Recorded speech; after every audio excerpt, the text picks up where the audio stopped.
இந்த பரிசுத்த ஆராதனைக்கு வருகை தந்திருக்கிற உங்கள் ஒவ்வொருவரையும் ஆண்டவராகிய இயேசு கிறிஸ்துவின் இனிய நாமத்தினாலே உங்களை வாழ்த்தி வரவேற்கிறோம். ஹல்லேலூயா.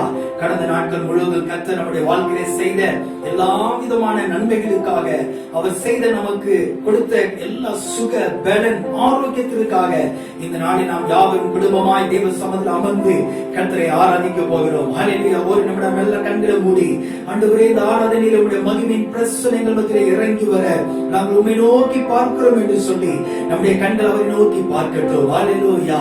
சர்வ வல்லமையுள்ள தேவனே, பரலோக பிதாவே, இந்த அருமையான ஆராதனை வேளையிலே ஆண்டவரே நாங்கள் உங்களுடைய முகத்தை பார்க்க வந்திருக்கிறோம். உங்களுடைய முகத்தை நாங்கள் தரிசிக்க வந்திருக்கிறோம். ஆண்டவரே, எங்களை உங்களுடைய தெய்வீக பிரசன்னத்தினால் எங்களை இடைக்கட்டுவீராக. உங்களுடைய மகிமையின் ஆவியானவர் இந்த வேளையில எங்களிடத்தில் நீங்கள் எழுந்தருளுவீராக. ஆராதனைக்கு எதிராக இருக்கிற எல்லா விதமான பிசாசனுடைய கிரியைகளை நசரேயனாகிய இயேசு கிறிஸ்துவின் நாமத்தில் நாங்கள் நிர்மலமாக்கி ஜெபிக்கிறோம். ஆண்டவரே, எங்களுடைய கரத்திலே தாழ்த்துகிறோம், நாங்கள் வெறுமையாக்குகிறோம். நீர் மகிமைப்படுவீராக. இயேசுவின் நாமத்தில் பிதாவே, ஆமென். ஹல்லேலூயா. கர்த்தருடைய நாமம் இந்த நாளிலே உயர்த்துவோம். ஆமென். இயேசு கிறிஸ்துவினுடைய பரிசுத்தமுள்ள நாமத்தை நாம் உயர்த்தும் பொழுது நம்முடைய குடும்பங்களிலே, நம்முடைய தனிப்பட்ட வாழ்க்கையிலே கர்த்தர் மகிமைப்படுவார். ஹல்லேலூயா. எங்களோடு கூட சேர்ந்து பாடலை பாடி கர்த்தரை ஆராதிங்கள். கர்த்தருடைய நாமம் மகிமைப்படும். ஹல்லேலூயா. என்னை தேடி இயேசு வந்தார், எந்த வாழ்வை மாற்றி விட்டார் என்ற பாடலை நாம் யாவரும் சேர்ந்து கரங்கள் தட்டி உச்சமாய் பாடி கர்த்தரை ஆராதிப்போம். என்னை தேடி இயேசு வந்தார், எங்கள் வாழ்வை மாற்றி விட்டார். என்னை தேடி இயேசு வந்தார், எங்கள் வாழ்வை மாற்றி விட்டார். அல்லேலூயா நான் பாடுவேன், அல்லேலூயா நான் பாடுவேன். ஆடி பாடி துதித்திடுவேன், நான் ஆடி பாடி துதித்திடுவேன். என்னை தேடி இயேசு வந்தார், எந்தன் வாழ்வை மாற்றி விட்டார். என்னை தேடி இயேசு வந்தார், எந்தன் வாழ்வை மாற்றி விட்டார். மகனானே நான் மகனானே, மகனானே நான் மகனானே. அப்பா பிதாவே எங்களை கூறும் உரிமையை எனக்கு தந்தார்.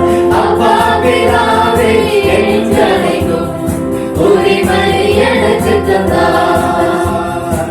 என்னை தேடி இயேசு வந்தார், எங்கள் வாழ்வை மாற்றி விட்டார். என்னை தேடி இயேசு வந்தார், எங்கள் வாழ்வை மாற்றி விட்டார். ஆவி தந்தார், தூய ஆவி தந்தார்,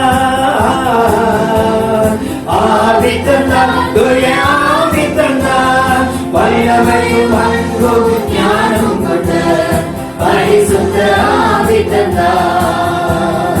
வல்லமையும் அன்பும் ஞானமும் கொண்ட பரிசுத்த ஆவி தந்தார்.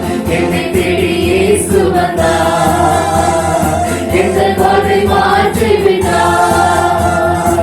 என்னை தேடி இயேசு வந்தார், எங்கள் வாழ்வை மாற்றி விட்டார். சுகமானே நான் சுகமானே, சுகமானே நான் சுகமானே. இயேசு கிறிஸ்துவின் காயங்களால் சுகமானே சுகமானே. இயேசு கிறிஸ்துவின் காயங்களால் சுகமானே சுகமானே. என்னை தேடி இயேசு வந்தார், எங்கள் வாழ்வை மாற்றி விட்டார். என்னை தேடி இயேசு வந்தார், எங்கள் வாழ்வை மாற்றி விட்டார். தெரிந்து கொண்டார், என்னை தெரிந்து கொண்டார், தெரிந்து கொண்டார், என்னை தெரிந்து கொண்டார். பரிசுத்தனும் புனிதனுமாய் அவர் முன்வாழ, பரிசுத்தனும் புனிதனுமாய் அவர் முன்வாழ. என்னை தேடி இயேசு வந்தார், எங்கள் வாழ்வை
அழைத்து கொண்டார்.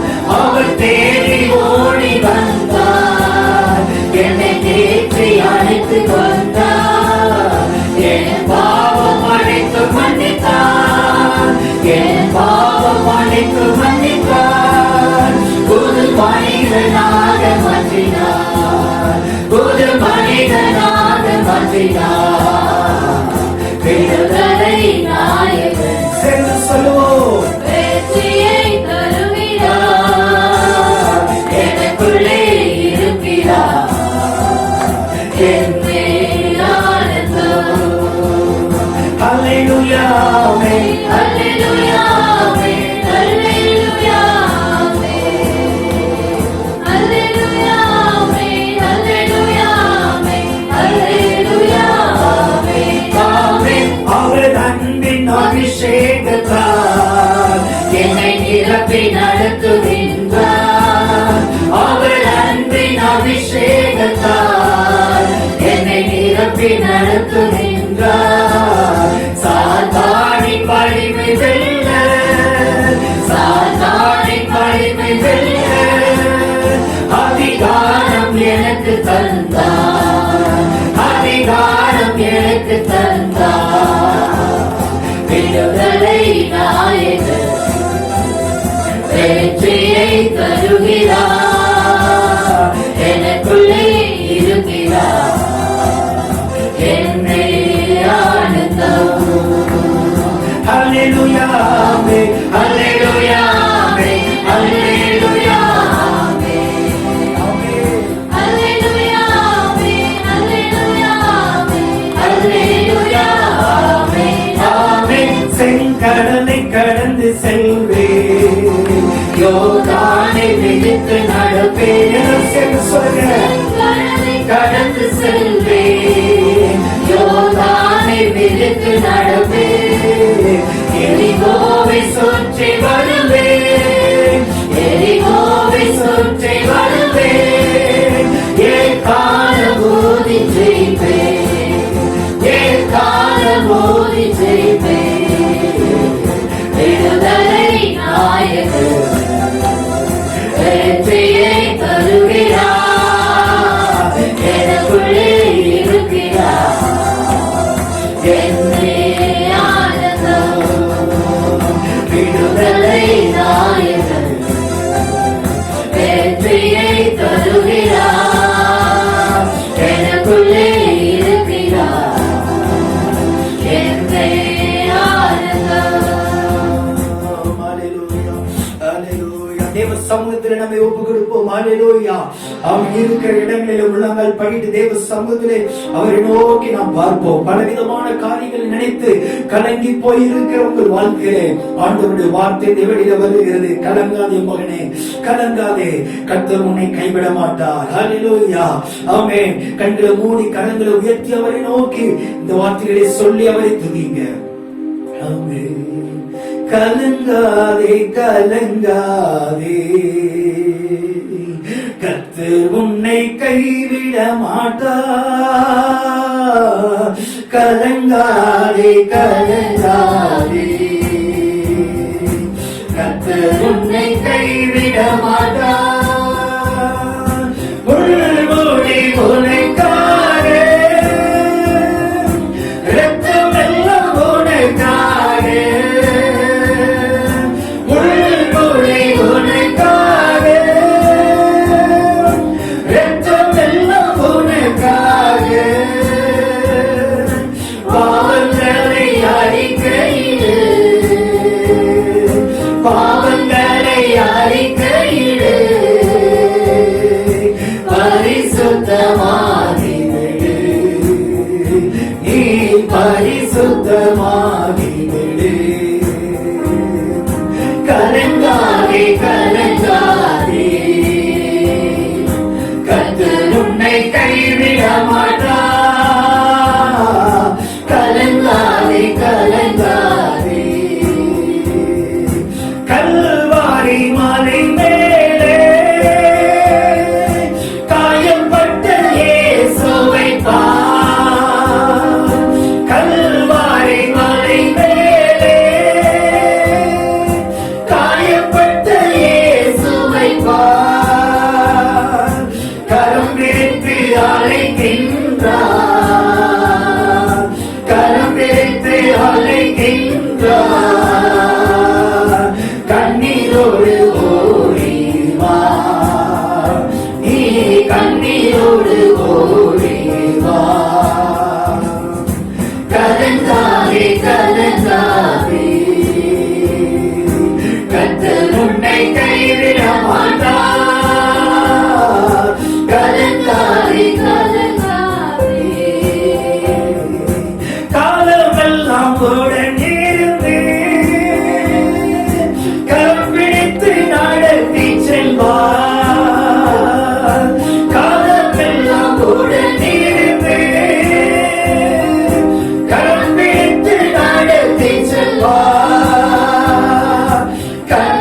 கலங்காதே, கர்த்தர் உன்னை கைவிட மாட்டார். கலங்காதே, கலங்காதே. உலகம் உன்னை வெறுத்திடலாம், உற்றார் உன்னை தூரத்திடலாம். உலகம் உன்னை வெறுத்திடலாம், உற்றார் உன்னை தூரத்திடலாம். உன்னை அழைத்தவரோ, உன்னை அழைத்தவரோ உள்ளங்கையில் ஏந்திடுவார். உன்னை உள்ளங்கையில் ஏந்திடுவார். கலங்காதே, கலங்காதே, கர்த்தர் உன்னை கைவிட மாட்டார். கலங்காதே, கலங்காதே. உன் நோய்கள் சுமந்திக் கொண்டார், உன் பிணிகள் ஏற்றிக் கொண்டார். உன் நோய்கள் சுமந்திக் கொண்டார், உன் பிணிகள் ஏற்றிக் கொண்டார். நீ சுமக்க தேவையில்லை, நீ சுமக்க தேவையில்லை. விசுவாசி அது போதும், நீ விசுவாசி அது போதும். கலங்காதே, கலங்காதே, கர்த்தர் உன்னை கைவிட மாட்டார். கலங்காதே, கலங்காதே, கர்த்தர் உன்னை கைவிட மாட்டார். கலங்காதே, கலங்காதே, கர்த்தர் உன்னை கைவிட மாட்டார்.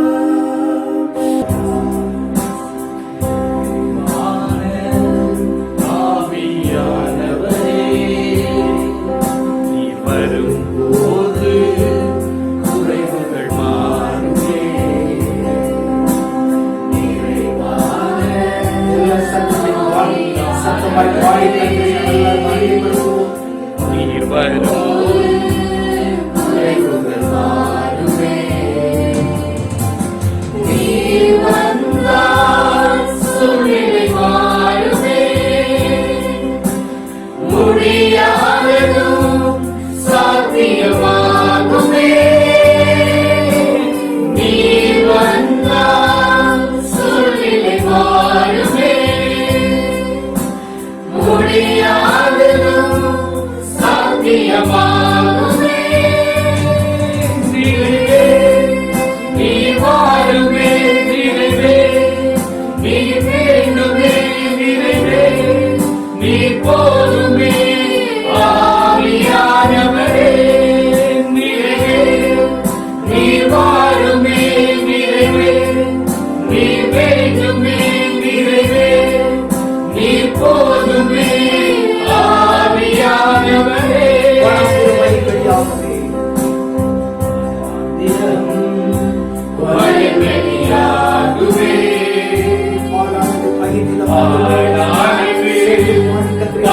பயமாகுமே. வயல்வெளியாகுமே. ஆளானது பயனிலமாகுமே. நீர் வந்தால் சூழ்நிலை மாறுமே. முடியாததும் சாத்தியமாகுமே.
சுகமாய் மாறுமே.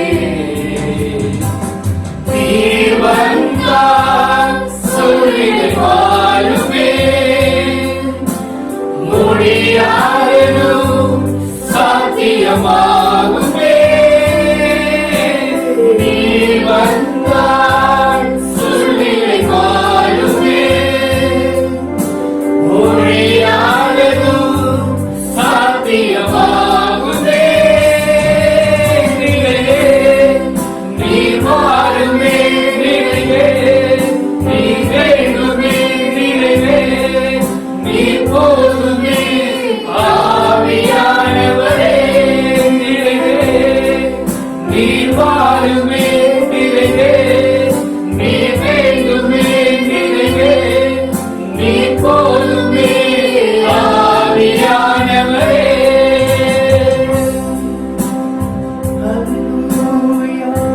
தேவ சமூகத்தில் நிறைவான ஆவியானவர் நமக்கு இந்த காலைகளிலே மகிமையான காரியத்தை நமக்கு அவர் செய்ய போகிறார். உங்கள் வாழ்க்கையினுடைய ஒவ்வொரு வனாந்திரமான பகுதிகளையும் செழிப்பாய் மாற்றப் போகிறார். விசுவாசத்தோடு தேவ சமூகத்தில் அவரை நோக்கி பாருங்கள். இந்த காலங்களிலே உங்களுடைய வாழ்க்கையுடைய பிரச்சனைகள் மாறி, உங்கள் துக்கங்கள் மாறி, உங்களுடைய பெருமைகள் மாறும். உங்கள் தனிப்பட்ட வாழ்க்கை உங்கள் பெருமைகளை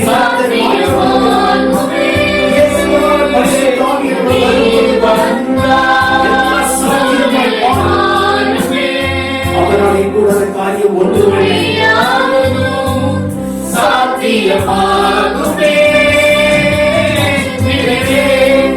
நீ வாழுமே. நீ வேண்டுமே. போதுமே.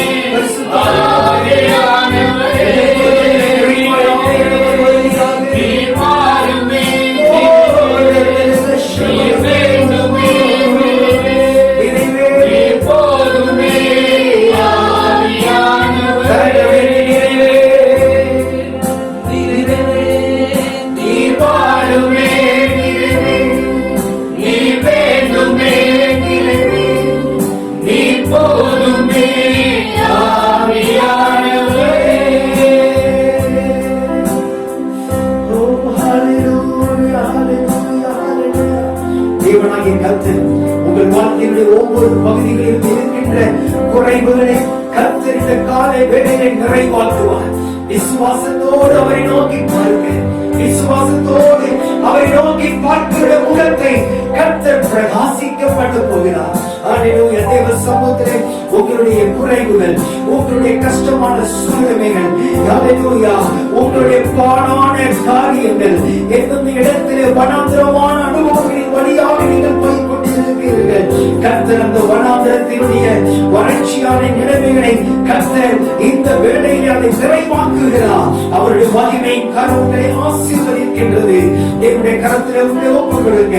ஆண்டவரே, இந்த நாளில் எங்களோடு பேசும் ஆண்டவரே, உங்களுடைய மகிமையின் வார்த்தை எங்களோடு கடந்து வருவதாக எங்களை ஆசீர்வதியும் ஆண்டவரே. நீர் எங்களை ஆசீர்வதியும். நிறைவான ஆவியானவரே, நீர் எங்கள் மத்தியிலே வந்ததற்காய் ஸ்தோத்திரம். எங்கள் பக்கத்திலே நீர் இருக்கிறதற்காய் ஸ்தோத்திரம். உங்களுடைய மகிமை எங்களோடு இருக்கும் பொழுது நாங்கள் எதை குறித்து நாங்கள் பயப்பட தேவையில்லை. உங்களுடைய தெய்வீக பிரசனம் எங்களோடு கூட, எங்கள் குடும்பத்தோடு கூட, எங்களுடைய பிள்ளைகளோடு கூட, எங்கள் திருச்சபை மக்களோடு கூட இருப்பதாக ராஜா எங்களை ஆசீர்வதியும். உங்களை நோக்கி நாங்கள் பார்க்கிறோம்.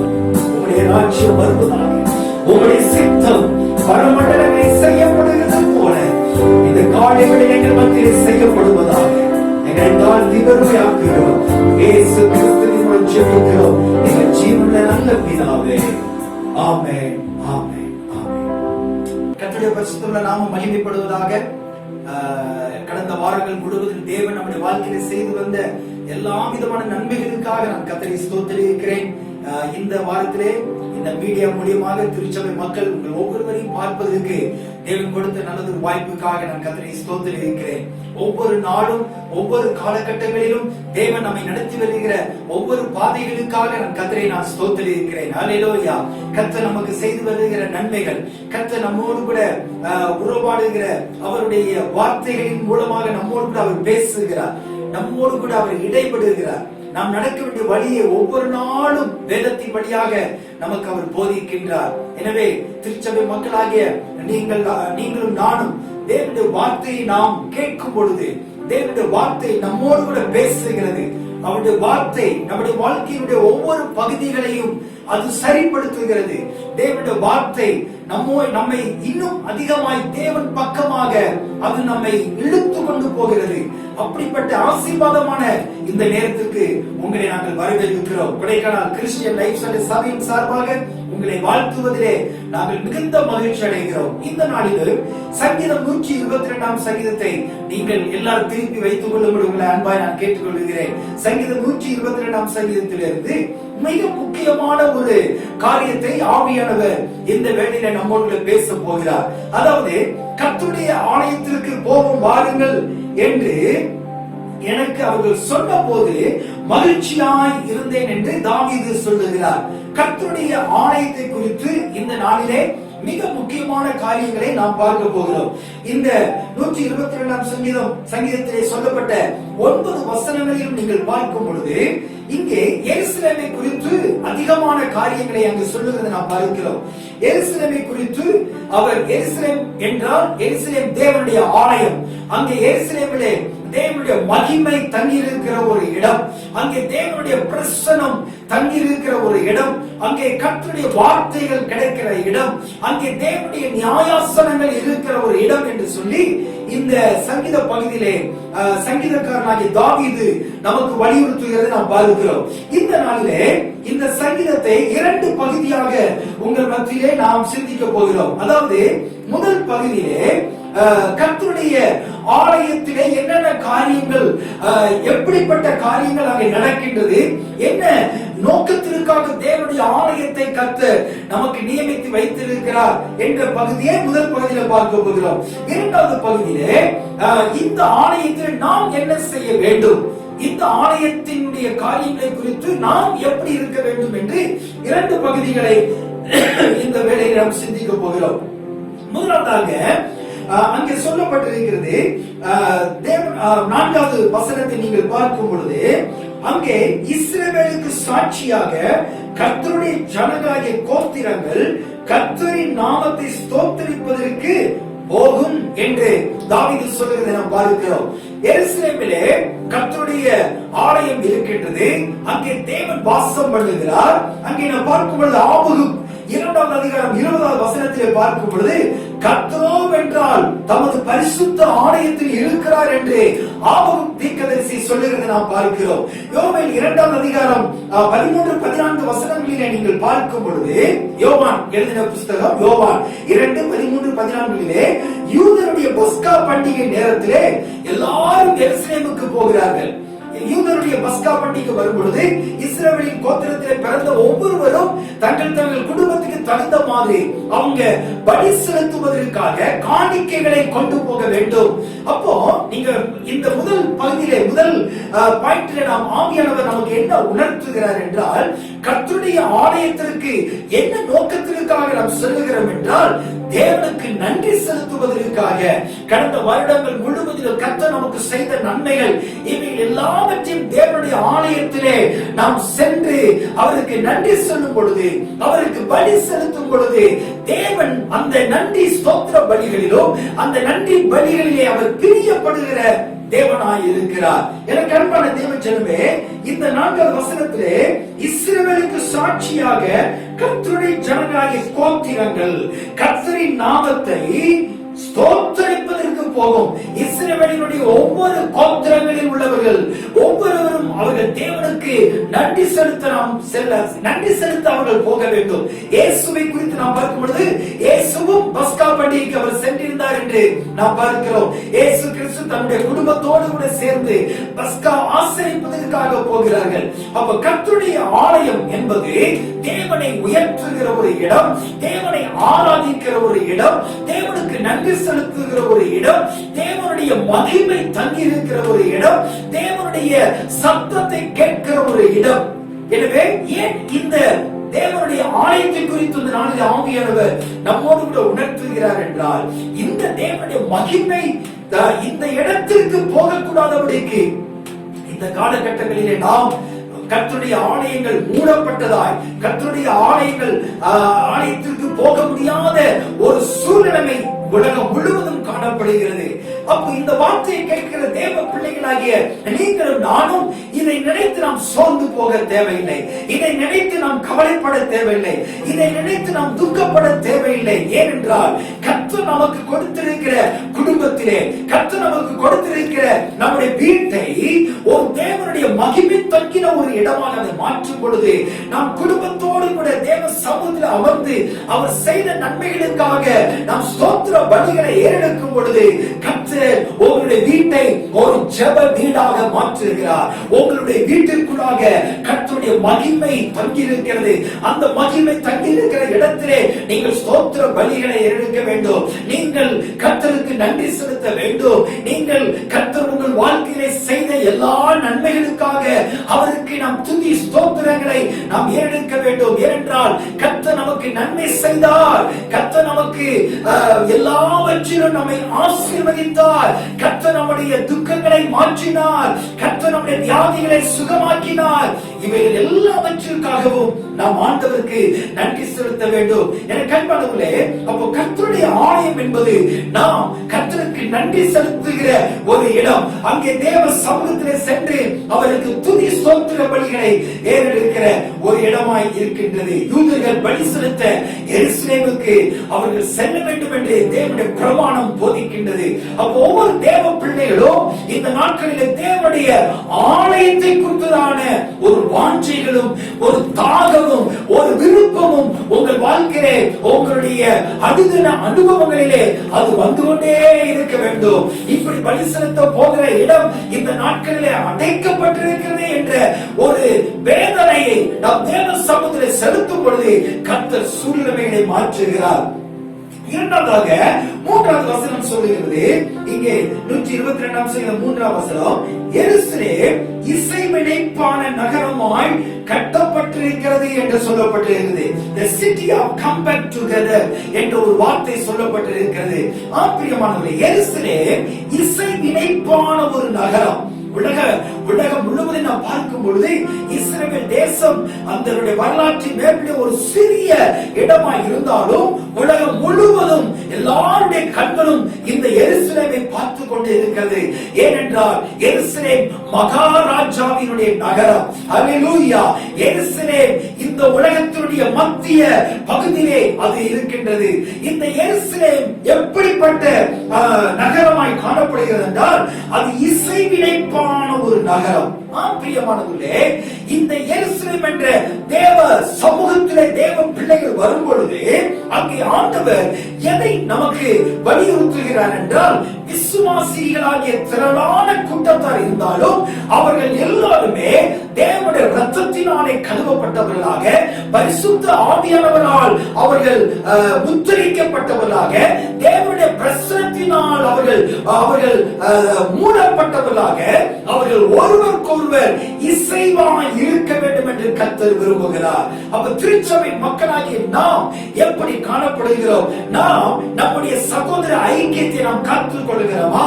நாம் நம்முடைய சகோதர சகோதரிகளோடு கூட நாம் சரியாய் இசைவாய் இருக்கிறோமா என்பதை நாம் பரிசோதித்து பார்க்க வேண்டும். நாம் ஆலயத்திற்கு வருகிறோம், தேவனுடைய சமூகத்துக்கு நாம் பலி செலுத்த போகிறோம், துதி ஸ்தோத்திர பலிகளை ஏறெடுக்க போகிறோம். ஆனால் நம்முடைய வாழ்க்கையிலே நம்மை தேவன் ஒரு இசைவாய் இருக்க வேண்டும் என்று அவர் விரும்புகிறார். திருச்சபை, பல திருச்சபைகள் நம்முடைய பட்டணத்திலே இருக்கலாம், இந்த தேசத்திலே பல விதமான திருச்சபைகள் இருக்கலாம். ஆனால் திருச்சபைகள் எல்லாருமே இயேசு கிறிஸ்துவின் இரத்தத்தினாலே கழுவப்பட்ட திரளான கூட்டம் என்று நாம் நம்முடைய மைண்டில் அதை நினைத்துக் கொள்ள வேண்டும். எனவே விசுவாசிகளாய் இருக்கக்கூடிய நாம் பலதரப்பட்ட இடங்களிலே இல்லை, நாம் பலவிதமான கலாச்சாரங்களிலே வளர்ந்தவராக இருக்கலாம், நாம் தனிமையாக நம்முடைய வீடுகளில் நாம் இருக்கலாம். ஆனால் நாம் ஆவியிலே ஒன்றாக இருக்க வேண்டும். விசுவாசிகளாகிய நீங்கள் ஒருவருக்கொருவர் தயவாய் இருக்க வேண்டும். விசுவாசிகளாகிய நீங்கள் ஒவ்வொருவரும் இசைவாய் இருக்க வேண்டும். அன்பை காத்துக்கொள்ள வேண்டும்.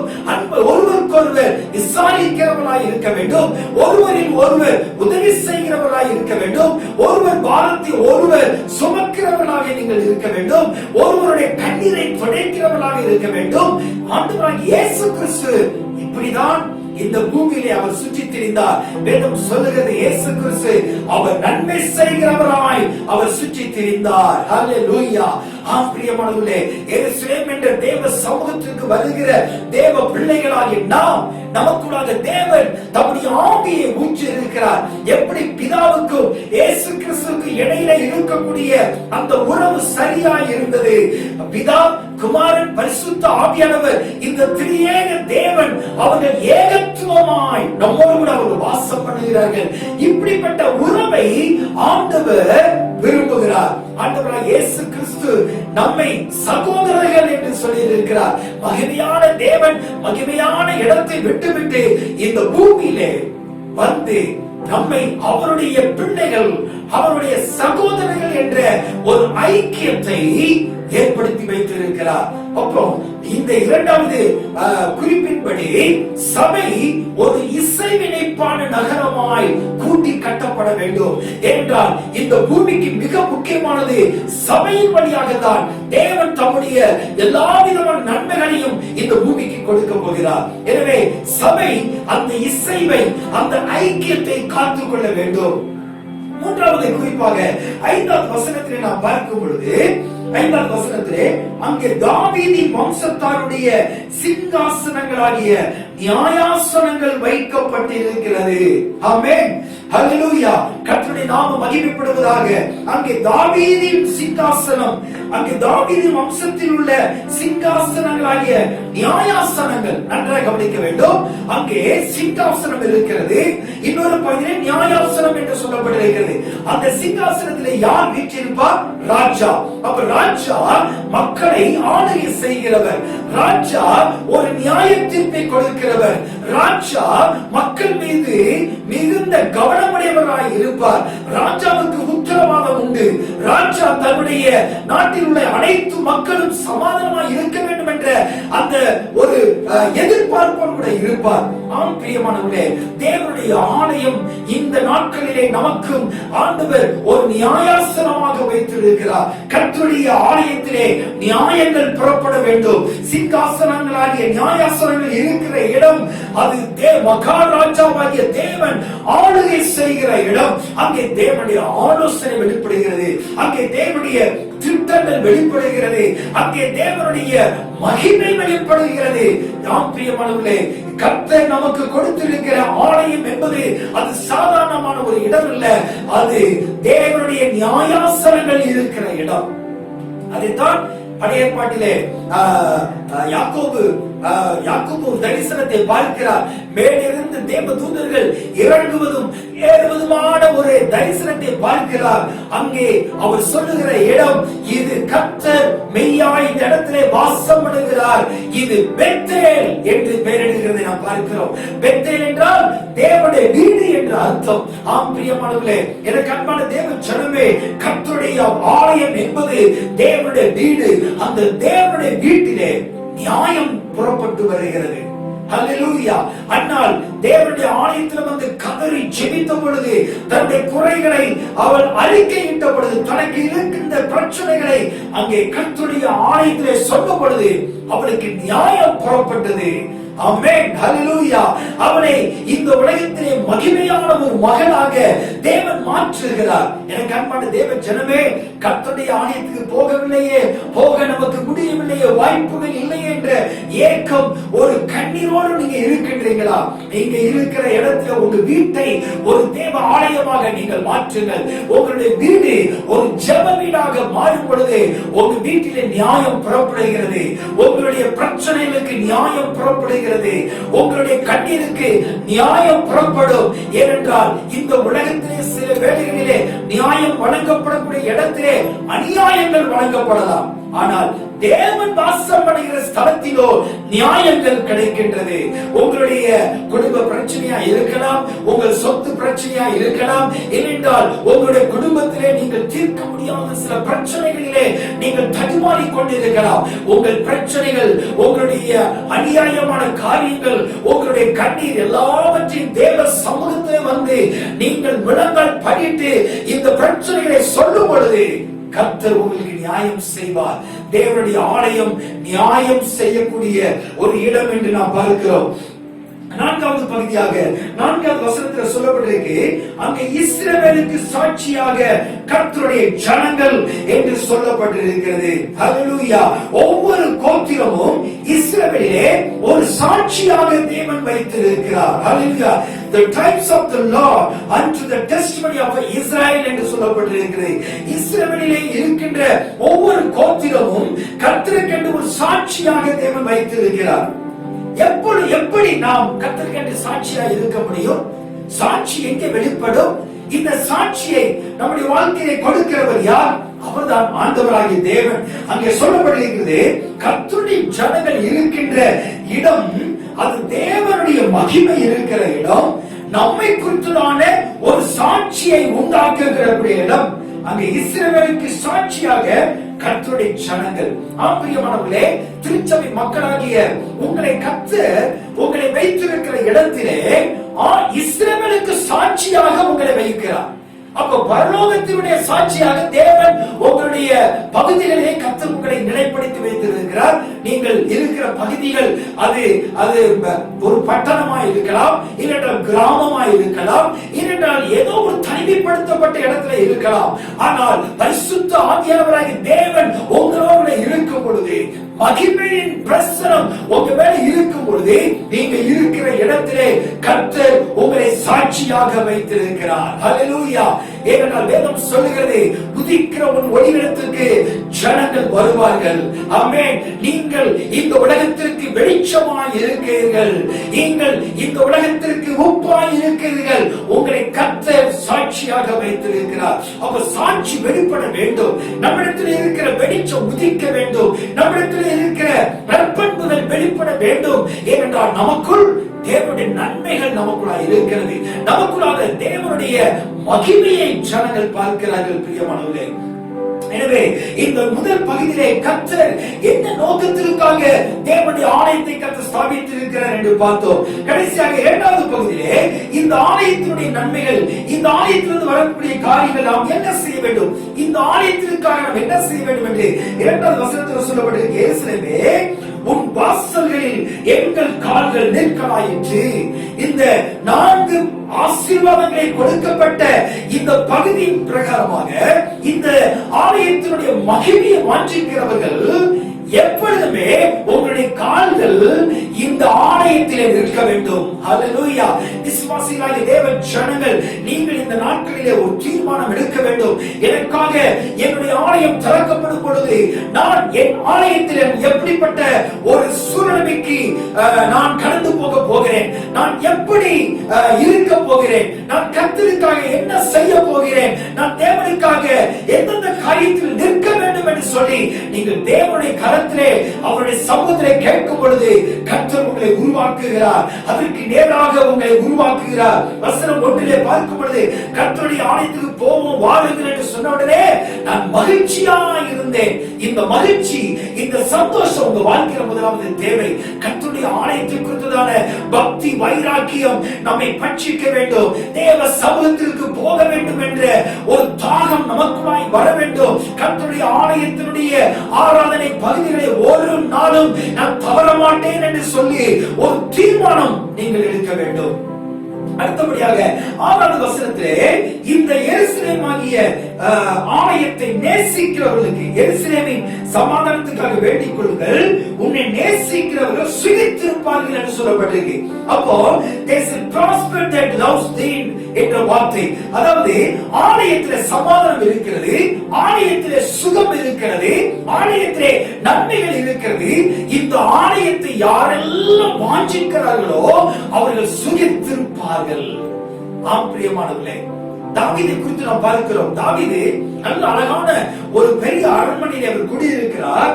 அப்போ ஒரு நாள் அவர் யோசித்து பார்க்கும் பொழுது, நான் ஒரு நல்ல கேந்திர மரங்களால் ஆன ஒரு ஆலயத்தில் குடியிருக்கிறேன், ஆனால் தேவனுடைய ஆலயமோ கூடாரங்களில் இருக்கிறது என்று சொல்லி அவருக்குள்ளாக ஒரு ஆதங்கம்.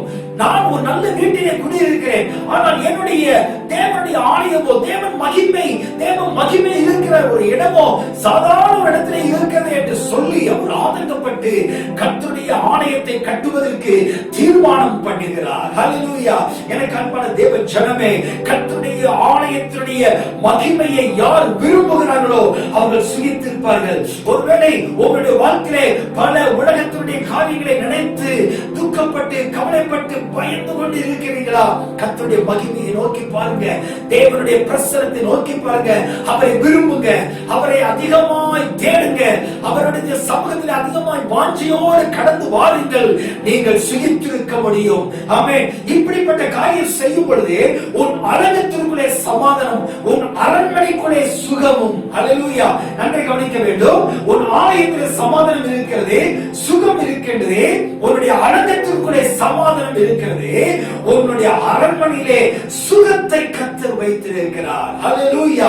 ஆம் பிரியமானவர்களே, உங்களுடைய அரங்கமும் உங்களுடைய அரண்மனையும் சமாதானத்தோடு கூட சுகமாய் இருக்க வேண்டும் என்றால் உங்கள் இருதயம் தேவனுடைய மகிமையை விரும்ப வேண்டும். உங்களுடைய வீடுகளிலே கர்த்தருடைய பிரசன்னம் நிரம்பி இருக்க வேண்டும். உலகத்தில் எனக்கு இது கிடைக்கவில்லையே, எனக்கு அது நடக்கவில்லை என்று கவலைப்படாதீங்க. அதை காட்டிலும் தேவனை அதிகமாய் தேடி பாருங்க, அவருடைய நன்மையை அதிகமாய் வாஞ்சிக்க பாருங்க. ஏனென்றால் நாம் ஆராதிக்கிற தேவன் சர்வ வல்லமையுள்ள தேவன், நாம் ஆராதிக்கிற தேவன் நன்மையான ஈவுகளையே அவர் நமக்கு கொடுக்கிறார். ஹல்லேலூயா. நாம் ஆராதிக்கிற தேவன் மிகவும் நல்லவர், அவர் நல்லவர், அவர் சர்வ வல்லமையுள்ள தேவன், அவர் உங்களை ரொம்ப நேசிக்கிறார், அவர் அதிகமான நன்மைகளை நமக்கு தருகிறார். யாருக்கும் அவர் தீங்கு செய்யாத தேவன். அவரை நீங்கள் வாஞ்சிக்கும் பொழுது உங்க வீட்டில சுகம் இருக்கும், அவரை நீங்கள் விரும்பும் பொழுது உங்கள் இல்லங்களிலே சமாதானம் இருக்கும். அப்ப சமாதானத்தை இழந்து சுகத்தை இழந்து நீங்கள் காணப்படுறீங்களா? சோர்ந்து போகாதீங்க, அவரை அதிகமாய் நீங்க தேடணும். வேதம் சொல்லுகிறது, அதிகாலையில் நீ தேடுகிறவன் என்னை கண்டடைவார். ஹல்லேலூயா. அதிகாலையிலே தேவ சமூகத்திலே இயேசுவை பார்க்கும் பொழுது அவர் அதிகாலையிலே எழுந்து வனாந்திரமான ஒரு இடத்திலே சென்று அவர் பிதாவோடு நேரங்களை செலவழிக்கிறார். இரவு முழுவதும் அவர் தேவ சமூகத்திலே காத்திருக்கிறதை பார்க்கிறோம். இந்த வாஞ்சையான ஆண்டவரை தேடுகிற இருதயத்தை, அவரோடு நேரங்களை செலவழிக்கிற இருதயத்தை கர்த்தர் உங்களுக்கு தர விரும்புகிறார். 8வது வசனத்திலே பார்க்கும் பொழுது அங்கே என் சகோதர நிமித்தமும் என் சிநேகித நிமித்தமும் ஒரு சமாதானம் இருப்பதாக என்பேன். ஆலயத்தில் சகோதர சிநேகம் உண்டு என்று நான் சொன்னேன். அப்ப சகோதரருக்கு இடையில சமாதானத்தை நாம் கூற வேண்டும், அந்த சமாதானத்தை பாதுகாக்க வேண்டும், அந்த சமாதானத்தை எல்லா இடங்களிலும் நாம் செய்ய வேண்டும். அப்ப தேவனுடைய ஆலயம் எதை நமக்கு கொடுக்கிறது என்றால் சகோதர ஐக்கியத்தை ஏற்படுத்துகிறது. அதனால்தான் நீங்கள் ஆலயத்துக்கு வர தவறாதீங்க என்று நாம் சொல்லுகிறோம். ஊழியக்காரர்கள், நீங்கள் ஆலயத்துக்கு வராமல் ஒரு நாளும் இருக்கக்கூடாது, நீங்கள் ஞாயிற்றுக்கிழமை என்றால் தேவ சமூகத்தில் வர வேண்டும் என்று ஏன் வற்புறுத்துகிறோம் என்றால் அங்கே சகோதர ஐக்கியத்தை நாம் காத்துக்கொள்ள முடியும். அங்கே ஒரு நல்ல ஐக்கியத்தை, ஒரு ஃபெலோஷிப் நாம அங்கே ஏற்படுத்துகிறோம். ஒருவருக்கொருவர் இடையில இருக்கக்கூடிய மனக்கசப்புகள், பாரங்கள் எல்லாவற்றையும் உதறி தள்ளிவிட்டு சகோதர ஐக்கியத்தை காத்துக்கொள்ளும் பொழுது அங்கே கர்த்தருடைய பிரசன்னம் இருக்கிறது. அதனாலதான் அடிக்கடி நான் சொல்லுவேன், சபையார் நீங்கள் இந்த நாட்களிலே ஒருவருக்கொருவர் நீங்கள் தொலைபேசி மூலமாக ஒருவருக்கொருவர் போன் பண்ணி விசாரித்துக் கொள்ளுங்கள். அவருடைய சுகத்தை நீங்கள் அறிந்து கொள்ளுங்கள். எப்படி இருக்கிறது என்று கேட்க வேண்டும் என்று சொல்லுகிற நோக்கம் என்னவென்றால் சகோதர சிநேகம். இந்த சகோதர சிநேகத்தை யோவான் 17வது அதிகாரத்திலே இயேசு கிறிஸ்துவில் நாம் பார்க்கிறோம். அவர் தன்னுடைய சீஷர்களை பார்த்து சொல்லுகிறார், அவர்கள் என்னுடைய சகோதரர்கள், நீர் எனக்கு தந்தவர்கள் என்று அவர் சொல்லுகிறார். இந்த உலகத்திலே பிதாவாகிய தேவன் இயேசுவுக்கு கொடுத்த மிகப்பெரிய ஒரு சொத்து இந்த உலகத்திலே சகோதரர்கள். ஆம் பிரியமானவர்களே, சகோதர ஐக்கியம் சபையிலே கிடைக்கின்றது. அடுத்த 9வது வசனத்திலே நாம் பார்க்கும் பொழுது, எங்கள் தேவனாகிய கர்த்தரின் ஆலயத்தின் நிமித்தம் உனக்கு நன்மை உண்டாக தேடுவேன். கர்த்தருடைய ஆலயத்தின் நிமித்தமாக நன்மைகள் கடந்து வருகிறது. ஹல்லேலூயா. ஏனென்றால் அது தேவனுடைய நகரம், அது தேவனுடைய வீடு. அங்கே கர்த்தருடைய வாசஸ்தலம் இருக்கிறது. உம்முடைய வாசஸ்தலம் என்று தாவீது சொல்லுகிறார். தேவனுடைய பிரசன்னத்தை அவர் எப்படி சொல்லுகிறார்? உம்முடைய வாசஸ்தலம், உம்முடைய மகிமை பொருந்தின இடம். எனவேதான் தேவனுடைய ஆலயத்திலே ஆண்டவராகிய இயேசு கிறிஸ்துவுடைய சீஷர்கள் பஸ்கா பண்டிகைக்கு எருசலேமுக்கு போன பொழுது ஆலயத்திலே புறா விற்கிறவர்களையும் காசு விற்கிறவர்களையும் அவர் பார்த்த பொழுது அவருக்குள்ளாக கோபம் வந்தது. ஹல்லேலூயா. என்னுடைய பிதாவினுடைய வீட்டை நீங்கள் கள்ளர் குகையாய் மாற்றிவிட்டீர்கள் என்று சொல்லி அவர்கள் செய்த தவறை அவர் கண்டிக்கிறதை நாம் பார்க்கிறோம். தேவனுடைய ஆலயம் என்பது ஒரு சாதாரணமான ஒரு காரியம் அல்ல. தேவனுடைய ஆலயம் என்பது அது மகிமையான ஒரு இடம். அங்கே கர்த்தர் ஆசீர்வாதத்தை கர்த்தர் வைத்திருக்கிறார். யாரெல்லாம் கர்த்தருடைய ஆலயத்தில் வந்து தன்னுடைய குறைவுகளை தன்னுடைய வேதனைகளை சொல்லுகிறார்களோ அவர்களை கர்த்தர் அவர்களை நன்மைகளினால் நிரப்பி அனுப்புகிறார். வேதம் சொல்லுது, என்னில் வருகிறவனை நான் புறம்பே தள்ளுவது என்று சொல்லி. எனவேதான் இந்த நாட்களிலே கர்த்தருடைய ஆலயத்தை குறித்ததான முக்கியத்துவத்தை ஆவியானவர் உணர்த்துகிறார். இந்த ஆலயத்தினுடைய முக்கியத்துவத்தை உணர்ந்த தேவ பிள்ளைகளாகி நாம் இந்த ஆலயங்கள் மூடப்பட்டிருக்கிற காரியங்களை கண்டு ஆலயத்திற்கு போக முடியாத ஒரு சூழலை கண்டு நாம் ஆதங்கப்பட்டு கொண்டிருக்கலாம். ஆனால் இந்த ஆதங்கத்தை தேவ சமூகத்தில் நாம் சொல்லும் பொழுது தேவன் நமக்காக அவர் பெரிய காரியங்களை கர்த்தர் செய்வார். எனக்கு அன்பான தேவ ஜனமே, நீங்க சில வேளைகளில் உங்களுடைய நிலைமைகளை கண்டு நீங்கள் சோர்ந்து போய் மனம் உடைந்து போய் தளர்ந்து போய் காணப்படுறீங்களா? கவலைப்படாதீங்க. கர்த்தர் உங்களை ரொம்ப நேசிக்கிறார். நீங்கள் எதை நினைத்து துக்கப்படாதீங்க. உங்களுக்கு சரியான வருமானம் எனக்கு இல்லையே என்று சொல்லி வருத்தப்படுகிறீர்களா? என்னால் வெளி இடங்களில் சென்று என்னால் சம்பாதிக்க முடியவில்லையே, என்னுடைய வருமானம் எல்லாம் போய்விட்டதே என்று சொல்லி வருமானத்தை தகுந்த பாதைகள் எனக்கு கிடைக்க நேரமே இல்லை, வாய்ப்புகள் இல்லை என்ற ஏக்கம் உங்கள் பக்கத்துல உங்களுடைய மனதிலே ஓடுகிறதா? சோர்ந்து போகாதீங்க. கர்த்தருடைய ஆலயத்தை குறித்ததான அந்த வாஞ்சைகளையும் அந்த விருப்பங்களையும் மான்கள் நீரோடுகளை வாஞ்சிப்பது போல நீங்கள் வாஞ்சிக்கும் பொழுது கர்த்தர் உங்கள் இருதயத்தினுடைய விருப்பத்தை நிறைவேற்றுவார். கவலைப்படாதீங்க, துக்கப்படாதீங்க, மனம் உடைந்து போகாதீங்க. ஏனென்றால் தேவ பிரசன்னத்திலிருந்து நன்மைகள் நமக்கு வருகிறது. எப்பொழுதுமே அவர் நமக்கு நன்மையான காரியங்களை செய்வார். நம்முடைய ஆண்டவராகிய தேவன் எந்த காரியத்திலும் தீமை செய்ய மாட்டார். அவர் நன்மையை செய்கிறவர், நமக்கு நன்மையை தருகிறவர். இந்த நன்மை உங்கள் வீடுகளிலே கடந்து வருகிறது. ஹல்லேலூயா. இந்த வேத வார்த்தையை கேட்கிற தேவ பிள்ளைகளாகி நீங்களும் நானும் தேவ சமூகத்தில் எல்லாம் முழங்கால் படிடுவோம். நீங்கள் இருக்கிற இடத்துல முழங்கால் படிட்டு 2 கரங்களை உயர்த்தி தேவ சமூகத்தில், ஆண்டவரே என்னுடைய ஆலயத்திற்காக உடைய சமூகத்தில் வருகிறேன். எனக்கு நீ கொடுத்திருக்கிற ஆலயத்திலே நன்மைகள் வருகிறது, சுகம் வருகிறது, சமாதானம் வருகிறது. அந்த ஆலயத்திலிருந்து எங்களுக்கு எல்லா விதமான ஆசீர்வாதங்களும் இறங்கி வருகிறது ராஜா. ஆண்டவரே அங்கே தேவ மகிமையை நாங்கள் பார்க்க முடியும். அங்கே நியாயம் எங்களுக்கு கிடைக்கிறது. அங்கே துதி ஸ்தோத்திர பலிகளை நாங்கள் ஏறெடுக்க முடியும். அங்கே எங்களுக்கு ஆண்டவரே எங்கள் பிரச்சனைகளுக்கு தீர்வு கிடைக்கிறது. அங்கே சகோதர ஐக்கியத்தை நாங்கள் அனுபவிக்க முடியும்.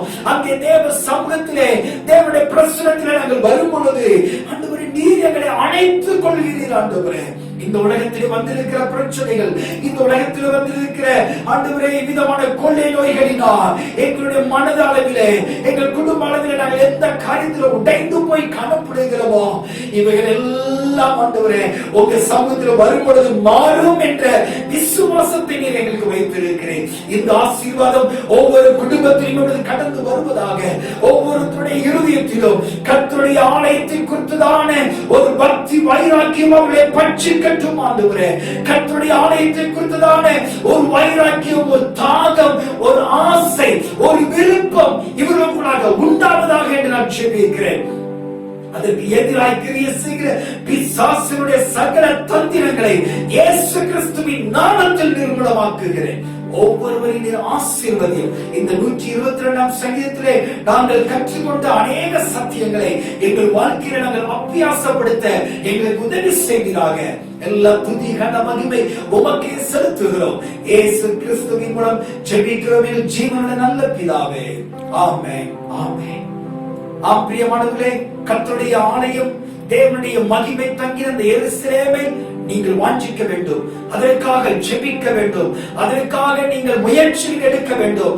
அதை வாஞ்சிக்கும் பொழுது உங்களை கர்த்தர் ஆசீர்வதிப்பார். உங்க குடும்பத்தை கர்த்தர் ஆசீர்வதிப்பார். நிச்சயமாய் தேவன் உங்களை மகிமைப்படுத்துவார். திருச்சபைக்காக நீங்கள் செய்கிற எல்லா காரியங்களையும் கர்த்தரை ஸ்தோத்திரிக்கிறேன். அநேகர் உங்களுடைய தசமபா காணிக்கைகளை நம்முடைய ஸ்கிரீன்ல வரக்கூடிய நம்முடைய பேங்க் அக்கவுண்டுக்கு நீங்கள் அனுப்பி கொண்டு இருக்கிறீர்கள். தொடர்ந்து நீங்கள் இந்த ஊழியத்தை தாங்குங்க. கர்த்தர் ஆசீர்வதிப்பார். இன்னும் நீங்கள் உங்கள் உள்ளத்தில் ஆவியானவர் ஏவினால் நீங்களும் இந்த திருச்சபையினுடைய ஊழியத்திலே நீங்கள் உதவி செய்வதற்கு, நீங்கள் திருச்சபையினுடைய ஊழியர்களை தாங்குவதற்கு நீங்கள் உங்களுடைய தசம காணிக்கைகள் மூலமாக உதவி செய்யலாம். கர்த்தர் உங்களை ஆசீர்வதிப்பார். அக்கவுண்ட் டிரான்ஸ்ஃபர் பண்றவங்க நீங்க டிரான்ஸ்ஃபர் பண்ணலாம். கூகுள் பே மூலமாக நீங்கள் செலுத்துகிறவர்கள் நீங்கள் செலுத்தலாம். நெட் பேங்கிங் மூலமாக அனுப்புகிறவர்கள் நீங்கள் அனுப்பலாம். கர்த்தர் உங்களை ஆசீர்வதிப்பார். நாங்களும் எங்களுடைய திருச்சபை மக்களும் இதை வசனத்தை கேட்கிற ஒவ்வொருவருக்காக நாங்கள் ஜெபிக்கிறோம். கர்த்தர் நிச்சயமாய் உங்களை வாழ்ந்திருக்க பண்ணுவார். உங்களுக்கு சுகத்தை கட்டளையிடுவார். ஆமென். God bless you.